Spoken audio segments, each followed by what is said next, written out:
Nous allons lire un verset du Srimad Bhagavatam.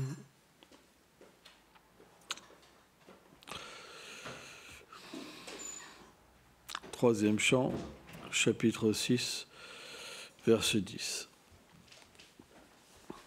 Om Namo Bhagavate Vasudevaya.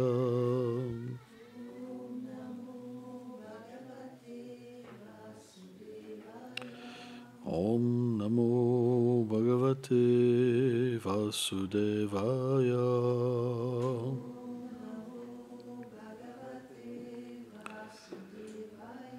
Om Namo Bhagavate Vasudevaya.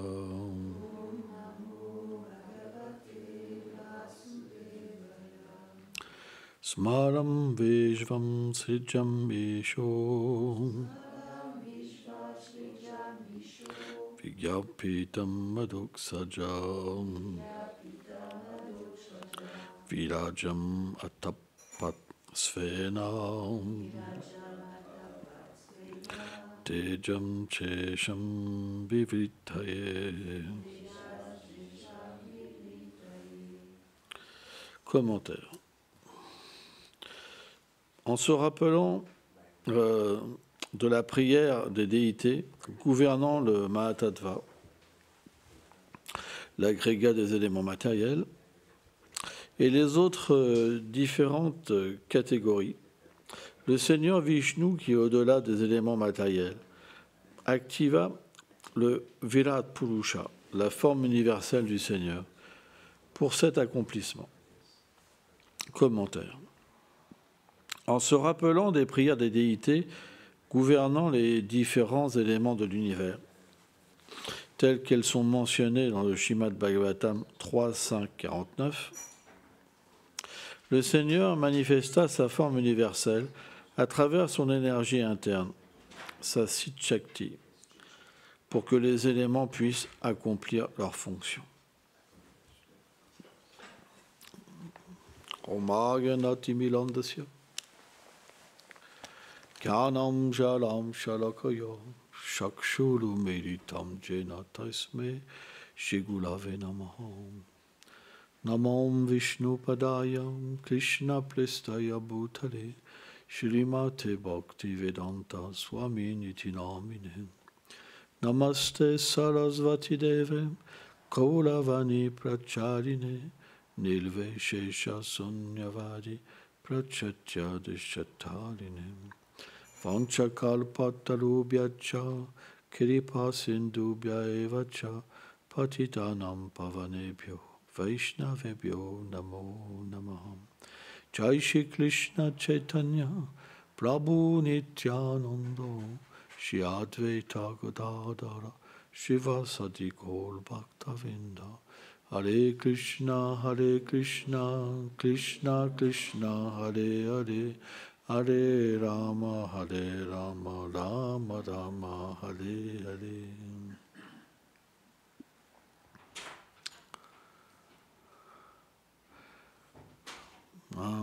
Krishna dans la Gita dit Mata Parataram Kishtit Adin Kishtit Astit Anjayam Mayi Salvaidam Prutram Sutemane Kanaiva. Tout repose sur moi, comme des perles sur un fil.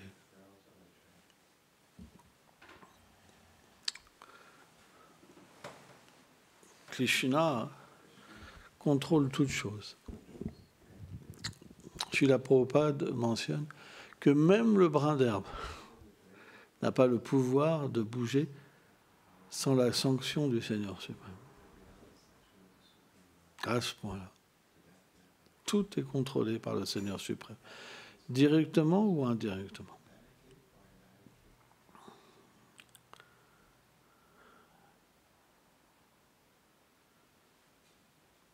C'est pourquoi le principe du refuge dans le Seigneur suprême fait partie de l'élément vital du service de dévotion.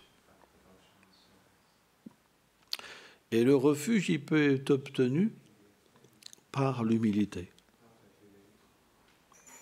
Seul par l'humilité, on peut atteindre le refuge. Parfois, un dévot ressent que le Seigneur s'écarte de lui. Mais en réalité, le Seigneur est toujours à la même place, dans le cœur de l'âme. C'est plutôt notre attitude qui est éloignée. C'est pourquoi, lorsque notre humilité n'est pas correctement dirigée, alors on sent qu'on se déconnecte. L'humilité est une qualité de l'âme. Donc, lorsqu'on devient trop conditionné par l'ignorance et la passion, alors on a une forme de faux ego qui est dirigée vers l'orgueil. En pensant qu'on est ce corps, on pense qu'on est l'auteur de l'acte. Et on s'approprie les qualités que le Seigneur nous a accordées dans cette vie. Hein? Krishna dit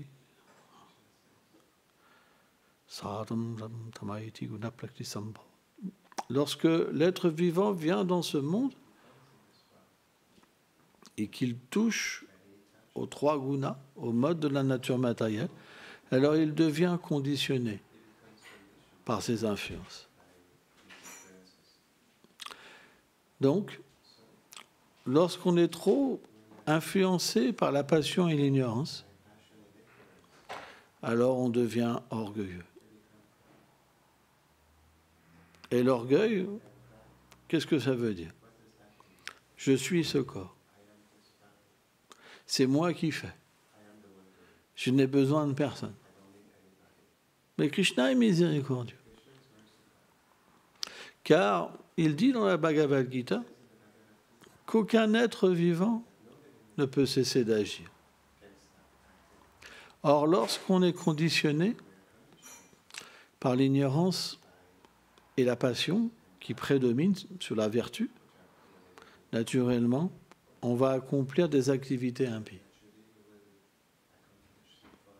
L'activité pieuse ne peut être accomplie que si on est influencé par la vertu. Lorsque l'influence de la vertu diminue et que l'ignorance et la passion prennent le dessus, alors on perd cette foi dans le Seigneur suprême. Et à ce moment-là, on agit indépendamment de ses commandements. Et on tombe sous les actes impies, ce qu'on appelle vikarma.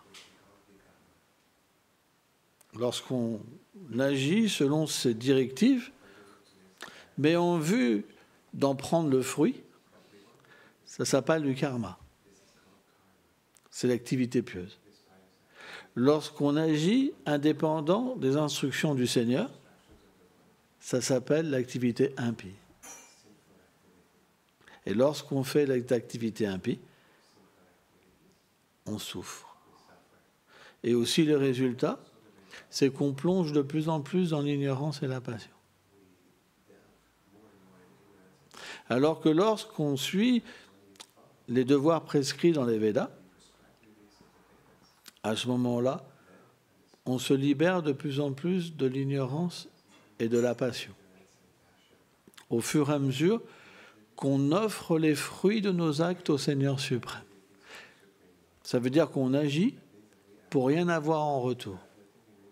À ce moment-là, cet acte, on l'appelle akarma. Pourquoi? Srila Vishvanath Thakur explique ça dans la Bhagavad Gita. Parce que cet acte, comme elle est dédiée pour le Seigneur, que pour son plaisir, elle est de la même nature que du monde spirituel. Parce que dans le monde spirituel, ils agissent que pour le plaisir de Krishna. Donc, à partir de là, cette action, elle est considérée comme l'inaction, parce qu'elle n'apporte pas de réaction dans le monde matériel. Mais elle permet à l'être vivant de purifier les activités qu'il a faites dans sa vie passée et, naturellement, de réaliser graduellement le Seigneur suprême.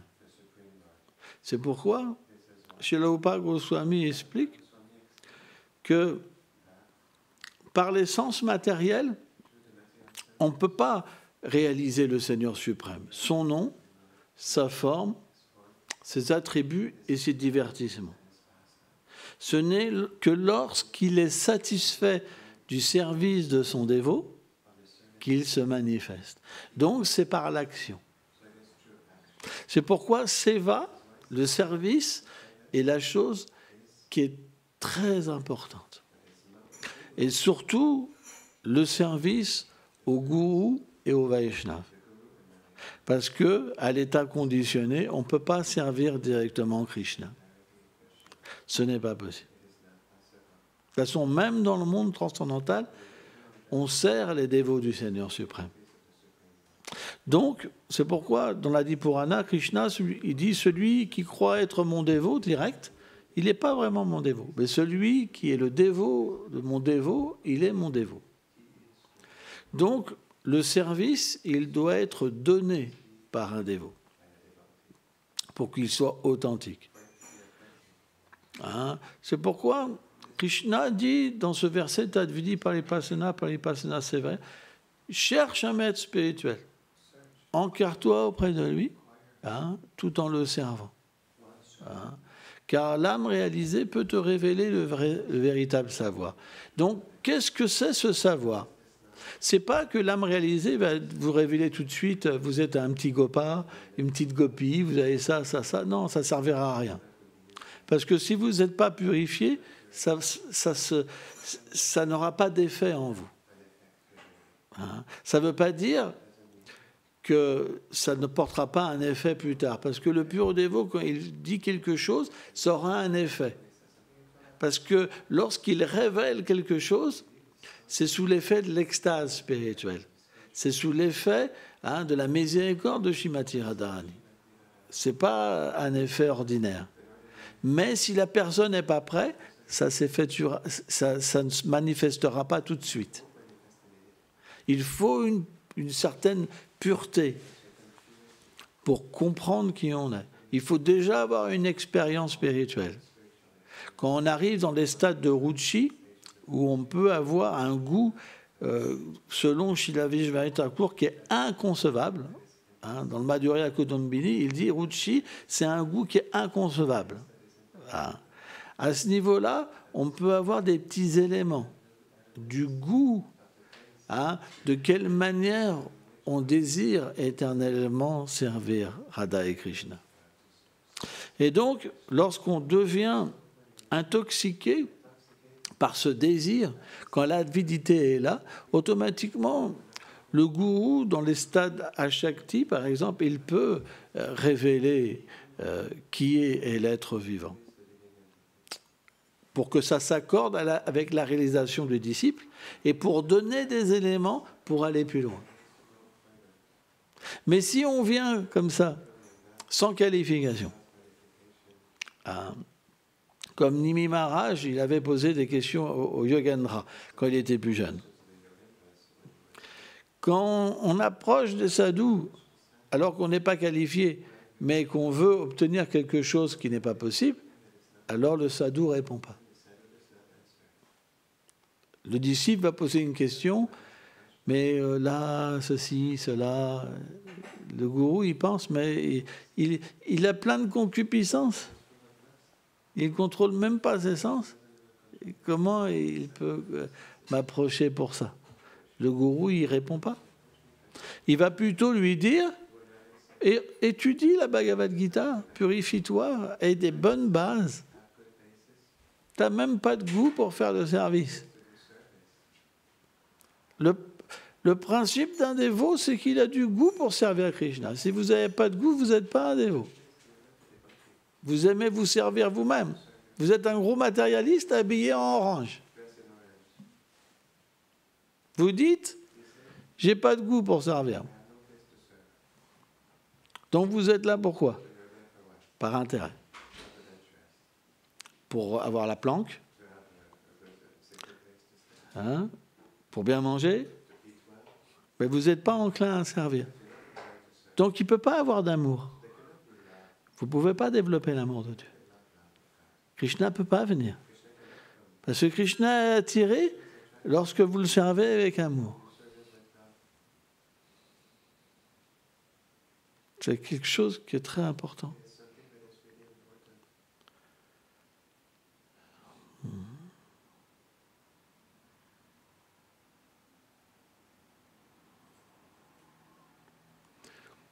C'est pourquoi il faut toujours réfléchir à notre bonne disposition.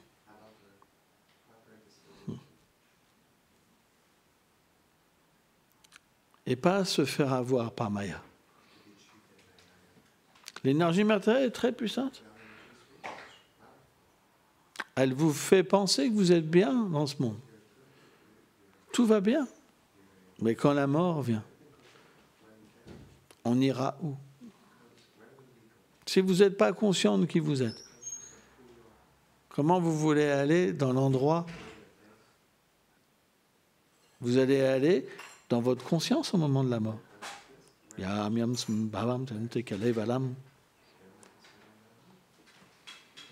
Krishna a dit, les dernières pensées, c'est là où on va. Si tu n'aimes pas servir, tu vas aller où? Dans l'endroit où tout le monde aime servir. Tu vas juste aller dans un endroit où personne aime servir Krishna. Ça ne peut pas être autre chose. Si tu as des petits désirs matériels, si tu veux faire ta vie comme tu veux, tu iras dans le monde matériel. Parce que dans le monde matériel, il y a l'indépendance envers Krishna. Ça ne peut pas être autrement. Pourquoi se tricher?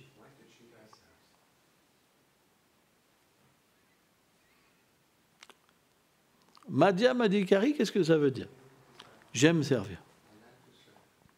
Ma vie, c'est le service. Je ne peux pas être autrement. Et j'aime m'immerger dans le service. C'est ma vie. Ça, c'est la fixité dans le service de dévotion. On peut voir un dévot qui est fixe, il s'engage lui-même. Quelqu'un qui n'est pas fixe, il faut l'engager. Il faut même aller le chercher. Il est où? Il est passé où? Ah, là il fait ci, là il fait ça. Viens, viens. Il y a un petit truc, un petit service pour toi. Oh là là là là, je suis débordé. Vous comprenez? Ah là là là, c'est tellement dur un service. C'est une vérité. Ceux qui n'aiment pas servir, ils sont toujours débordés. Mais ceux qui aiment le service, ils font 10 fois plus que les autres. Vous pouvez voir ça dans ce qu'un dévot, il fait dans sa vie. Ça se voit. Il fait du service. 10 fois plus que les autres, 15 fois plus que les autres. Parce que c'est sa vie. Il ne peut pas vivre autrement que faire du service. Donc, le résultat, c'est qu'un jour, Krishna se révélera. C'est une question de temps. Mais il ne faut pas offenser les Vaishnavas. Parce que si on fait une tonne de services, mais finalement on voit des fautes dans Gourou et Sadhu, alors notre service, Krishna ne l'accepte pas. Et finalement, on continue à souffrir bien qu'on fasse beaucoup de services. C'est pourquoi il faut contrôler son mental. C'est super important. À quoi ça sert de faire des millions de services si on continue à voir les fautes? C'est pourquoi il faut bien s'associer. La mauvaise association, si on s'associe avec des mauvaises personnes qui critiquent, on devient critique. Et à ce moment-là, le fruit du service de dévotion, il n'est jamais obtenu. On doit vraiment s'arranger. faire en sorte de ne pas avoir une mauvaise association.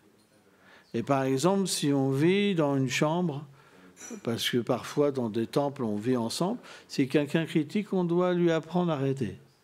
Quand on est marié, c'est la même chose. Sans ça, on prend et on est détruit. Quelqu'un qui critique, c'est la plus mauvaise association. Il est toujours frustré et il en a après tout le monde, même envers le Seigneur suprême.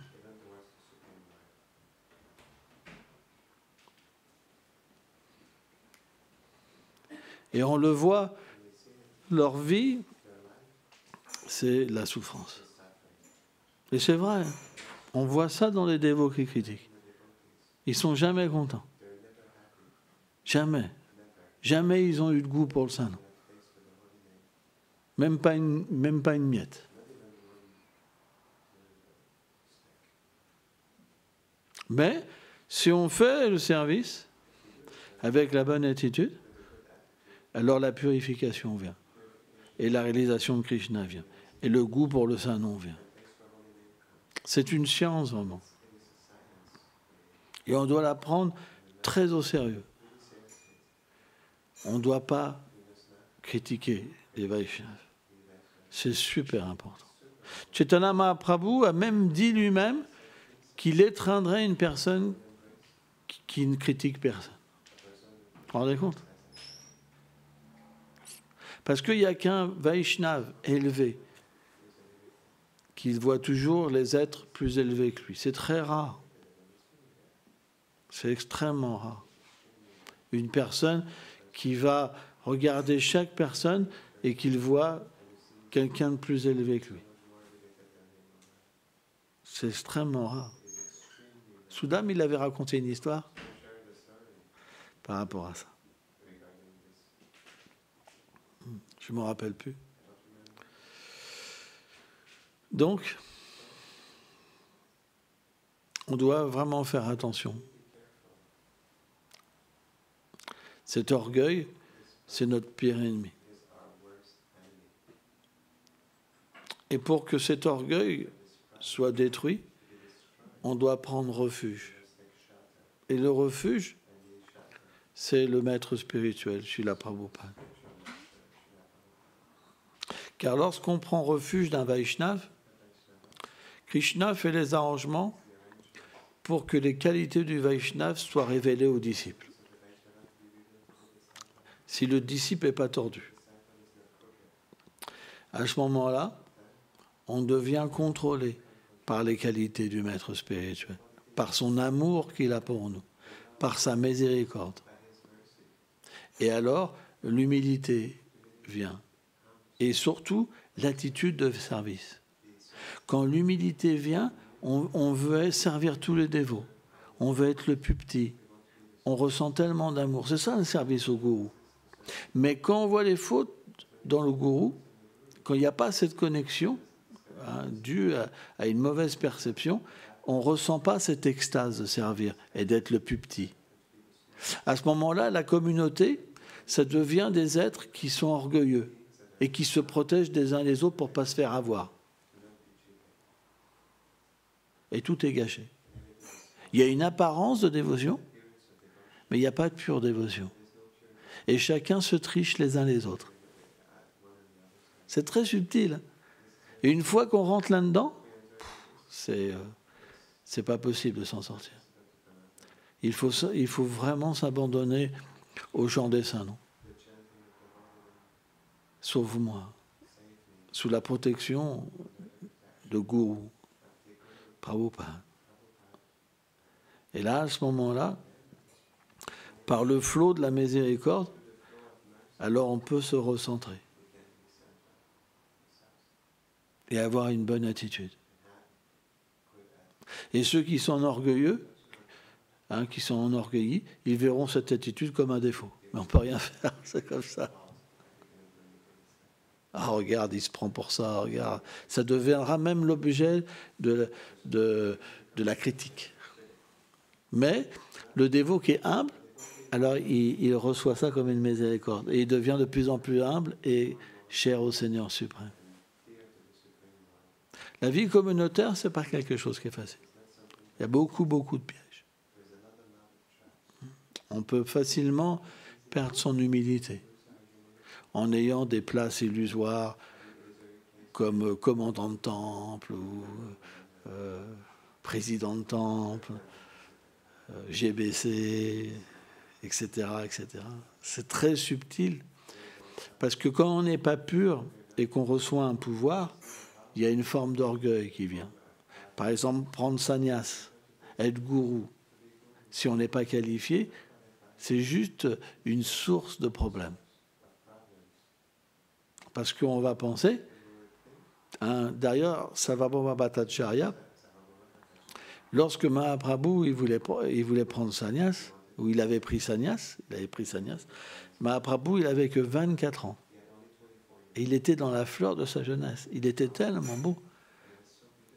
Et Sarvabhauma Bhattacharya, il l'a prêché, en fait, contre le fait de prendre sannyas à cet âge-là. Parce que lorsqu'on prend sannyas, on reçoit les hommages. Et quand quelqu'un ne nous rend pas les hommages, qu'est-ce qu'on pense? Mais là, il ne m'a pas rendu les hommages. Hein? J'ai parlé de ça une fois avec Maharaj. Hein? En fait, quand le maître spirituel nous donne sannyas, on ne devrait pas accepter les hommages de nos frères en Dieu. On devrait les rendre. Sans ça, c'est une grande forme d'orgueil. Parce que nos frères en Dieu, on les considérait comme plus élevés que nous-mêmes. C'est la règle. C'est des représentants de notre maître spirituel. C'est pourquoi le sannyasi, il prend cet ordre pour devenir humble, pas pour devenir orgueilleux. Alors Sarvabhauma Bhattacharya, il a dit, c'est très difficile de devenir humble quand on prend sannyas. C'est très difficile de ne pas chuter spirituellement quand on prend sannyas. Parce qu'on devient illusionné par la position. Donc, on doit faire très attention et se protéger. La seule protection qu'on a pour être humble, c'est de se considérer comme un serviteur. Quand vous vous considérez comme le serviteur du gourou et des Vaishnavas, vous ne pouvez pas vous enorgueillir. Quand vous pensez que vous êtes un maître, alors c'est fini. Vous ne pouvez même plus avoir de gourou, de toute façon. Vous êtes au même niveau. Et là, il n'y a plus d'avancement spirituel.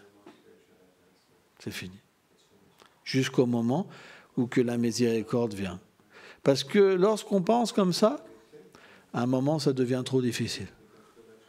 Parce qu'on tombe de plus en plus. On ne goûte jamais rien.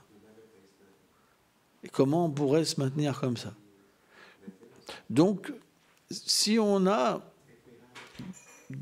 pratiqué dans les vies passées,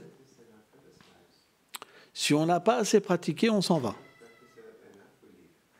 Et on peut avoir même une vision terrible des Vaishnavas. Hein?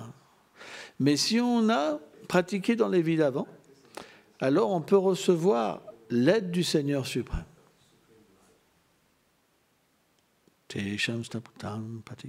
Et donc, par cette intelligence, on peut comprendre notre situation. Mais même si on la comprend, à moins qu'on prie, à moins qu'on prenne refuge dans le Seigneur, dans cette intelligence, il n'y aura pas une réforme de notre mauvaise attitude. Donc, il faut prendre refuge de cette intelligence, de cette miséricorde. C'est quelque chose qui est très important. Et là, si les pleurs sont sincères, Krishna va nous aider. On ne sera pas tout seul. C'est très très important. Le Seigneur est très concerné par son dévot. Et même si l'énergie matérielle, elle frappe le dévot, dû à sa mauvaise attitude, on doit comprendre, Maya Dakshina Prakiti, que cette énergie matérielle, elle est contrôlée par le Seigneur. On appelle Krishna Mayapati, le mari de Maya. Donc quand on devient un dévot, Maya nous aide. C'est pourquoi à un certain moment, Srila Vishvacharya Thakur explique qu'on atteint le stade Madhyam, les obstacles ne sont plus considérés comme les réactions de nos actes passés, mais comme des obstacles qui sont mis par Durga Devi, Maya Devi, pour faire progresser le dévot, pour qu'il puisse se détacher de sa conception matérielle, des liens dans ce monde. Parce que dès qu'on a des attachements à travers des liens, on met naturellement l'attachement à ces liens et ce devoir plus important que notre devoir éternel. Srila Prabhupada explique ça. Et à ce moment-là, on ne peut pas développer la bhakti. Donc, on doit bien étudier. C'est quelque chose qui est important. Bien comprendre notre philosophie. Parce que c'est très pratique et scientifique. On doit toujours agir sous l'influence d'une intelligence vertueuse. Srila Madhvacharya explique. Et pas sous l'influence du mental. Le mental, c'est comme les réflexes. On agit avec des réflexes sans comprendre. C'est comme la danse un peu. Hein? Jamais on réfléchit. On s'énerve.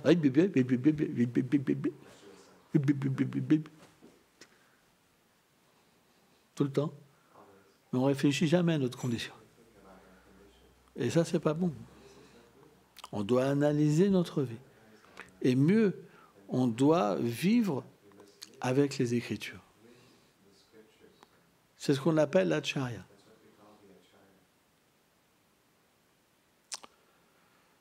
Gaul Premanande.